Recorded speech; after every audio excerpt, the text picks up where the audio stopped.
আসসালামু আলাইকুম। ভিডিওতে একটি লাইক, শেয়ার, কমেন্ট করে দেবেন। আজকে আপনাদের একটা সুস্বাদু এবং লোভনীয় রেসিপি দেখাবো, টাকি মাছ ভর্তা।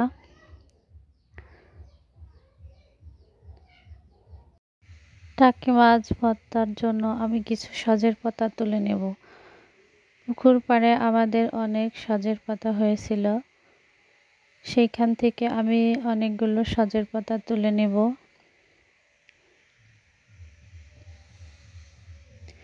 দেখো কি সুন্দর পুকুর পাড়ে কি সুন্দর সজের পাতাগুলো হয়েছে।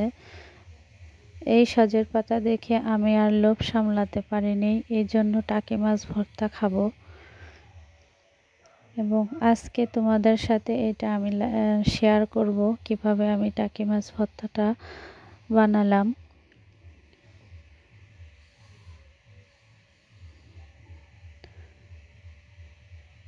তো যতটুকু পাতা লাগবে আমি নিয়ে নিলাম এবং নিয়ে খুব পরিষ্কার করে নেব পাতাগুলো, যাতে পাতাগুলো নোংরা না থাকে, কাদামাটি না থাকে। পুকুর পাড়ে কাদামাটি অনেক থাকে। পরিষ্কার করে আমি দেখাবো কিভাবে টাকি মাছ ভর্তা করলাম। সজের পাতা পরিষ্কার করতে করতে আমি এদিকে আমাদের উঠানের পাড়ে লাউ গাছ লাগিয়েছিল, সেইখান থেকে কিছু কচি পাতা আমি তুলে নিয়ে সিদ্ধ বসিয়ে এসেছিলাম। এটা আমি তোমাদের সাথে শেয়ার করতে পারিনি। তো পাতাগুলো সিদ্ধ হয়ে গেছে। এবার আমি তেল দিয়ে রসুন, মরিচ এগুলো আমি ভালোভাবে তেলে ভেজে নেব।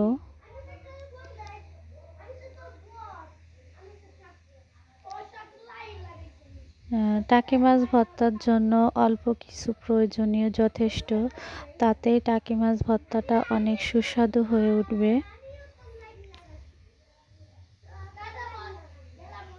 তো প্রথমে আমি সজের পাতা, মরিচ, রসুন এবং লবণ দিয়ে ভালোভাবে এটাকে আমি পাটায় পেস্ট করে নেব।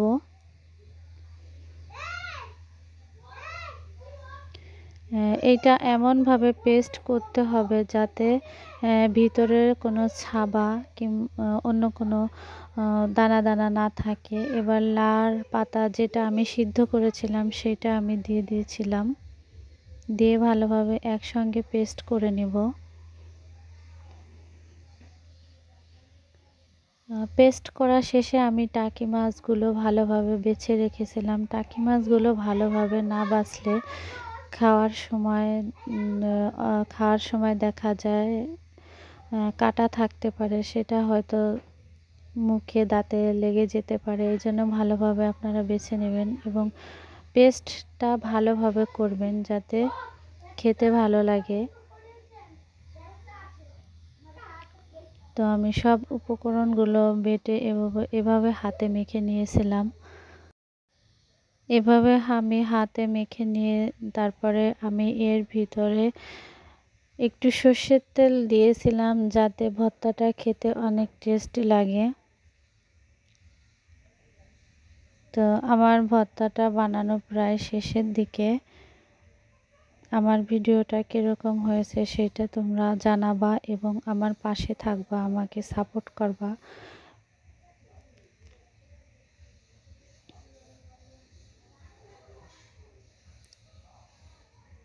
এবং তোমাদের মতামত সাপোর্টে আমি এগিয়ে যাব। আমার ভর্তা বানানোটা শেষ, এই দেখো কীরকম হয়েছে। দোয়া রাখবো। আল্লাহ হাফেজ।